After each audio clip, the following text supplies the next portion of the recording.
മൊഞ്ചാണെങ്കിലോ അലാക്കിന്റെ മൊഞ്ച്, mileage ആണെങ്കിലോ അതിൽക്കും മേലെ, അതും ഡീസൽ എഞ്ചിൻ ആണെങ്കിലോ പിന്നെ ഒന്നും പറയാനില്ല. ഏതാണ് ഐറ്റോ? ഇപ്പോൾ വണ്ടിയുടെ ഡീറ്റെയിൽസ് പറയുകയാണെങ്കിൽ 2019 മോഡൽ Elite i20 ആണ്.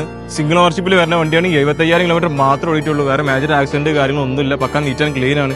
അതുപോലെ ടയർ ഭാഗം പറയുകയാണെങ്കിൽ 75% ടയർ ഭാഗം അലോയ്സ് വരുന്നുണ്ട്. ഇന്റീരിയറിന്റെ ഭാഗം നോക്കുകയാണെങ്കിൽ reverse camera, central lock, navigator, stereo, air bag, ABS എല്ലാ ഫീച്ചേഴ്സുള്ള പക്ക നീറ്റ് ആൻഡ് ക്ലീൻ ആണ് വണ്ടി. ഇന്റീരിയർ ആയാലും കിടക്കുന്നത് ഇപ്പോൾ റേറ്റ് 7,50,000 രൂപ.